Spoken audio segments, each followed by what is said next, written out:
വിശ്വസിക്കുന്നു. അല്പനേരത്തെ ചിന്തയ്ക്കായിട്ട് അപ്പോസ്തല പ്രവൃത്തികൾ 3:6 ഇങ്ങനെ വായിക്കുന്നു. അപ്പോൾ പത്രോസ്, വെള്ളിയും പൊന്നും എനിക്കില്ല, എനിക്കുള്ളത് നിനക്ക് തരുന്നു, നസ്രയനായ യേശു ക്രിസ്തുവിന്റെ നാമത്തിൽ നടക്കുക എന്ന് പറഞ്ഞു. ഇവിടെ ജന്മന മുടന്തനായിരിക്കുന്ന ഒരു വ്യക്തിക്ക് പത്രോസ് യേശുവിന്റെ നാമത്തിൽ സൗഖ്യം കൊടുക്കുന്ന ഒരു വചനഭാഗമാണ് വായിച്ചു കേട്ടത്. ആ മുടന്തൻ പത്രോസിനോടും യോഹന്നാനോടും യാചിക്കുന്നു. പക്ഷെ അവർക്ക് കൊടുക്കുവാൻ കയ്യിൽ സമ്പത്തില്ലായിരുന്നു, പൊന്നും വെള്ളിയും അവർക്കില്ലായിരുന്നു. അവർക്കുള്ളത് ദൈവശക്തിയായിരുന്നു. അതെ, പരിശുദ്ധാത്മാവിന്റെ നിറവായിരുന്നു. പരിശുദ്ധാത്മാവിൻ നിറവിൽ നിറഞ്ഞിരുന്ന പത്രോസ് യേശുവിന്റെ നാമത്തിൽ ആ മുടന്തനോട് എഴുന്നേറ്റ് നടക്കുവാൻ കൽപ്പിച്ചപ്പോൾ ആ മുടന്തൻ ആ കിടക്ക വിട്ട് എഴുന്നേറ്റു, സൗഖ്യമായി. ആമേ, സ്തോത്രം. അതിന് താഴോട്ടുള്ള വചനഭാഗം വായിച്ചു കഴിഞ്ഞാൽ നമുക്ക് കാണുവാൻ സാധിക്കും. അവനെ വലം കൈക്ക് പിടിച്ച് എഴുന്നേൽപ്പിച്ചു. ക്ഷണത്തിൽ അവന്റെ കാലും നരയാണിയും ഉറച്ചു. അവൻ കുതിച്ചെഴുന്നേറ്റ് നടന്നും തുള്ളിയും ദൈവത്തെ പുകഴ്ത്തിയും കൊണ്ട് അവരോടുകൂടെ ദേവാലയത്തിൽ കടന്നു.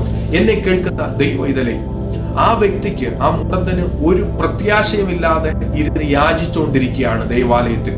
അവിടെയാണ് യോഹന്നാനും പത്രോസും കടന്നു ചെല്ലുന്നത്. യേശുവിന്റെ നാമത്തിൽ പത്രോസ് ഒരു വാക്ക് കൽപ്പിച്ചപ്പോൾ ആ മുടന്തൻ ചാടി എഴുന്നേറ്റ് നടക്കുവാൻ ഇടയായി.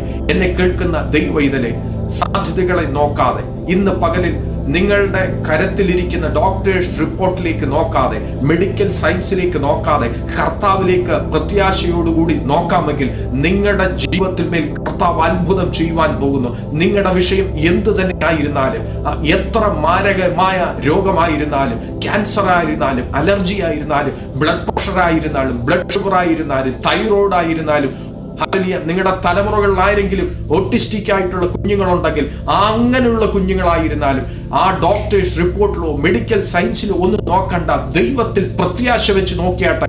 അവന്റെ അടിപ്പിണരാൽ സൗഖ്യമാകാത്ത ഒരു രോഗമില്ല. ഇവിടെ നോക്കിയാട്ടെ, ഈ സാധ്യതയില്ലാതെ സാധ്യതകൾ അസ്തമിച്ചു കിടന്ന മുടന്തനായിരിക്കുന്ന രോഗിക്ക് സ്വർഗത്തിലെ ദൈവം സൗഖ്യം കൊടുക്കാമെങ്കിൽ, മരിച്ച ലാസറിനെ പുറത്തു കൊണ്ടുവരാമെങ്കിൽ എന്റെ കർത്താവിന് അസാധ്യമായിട്ട് യാതൊന്നുമില്ല.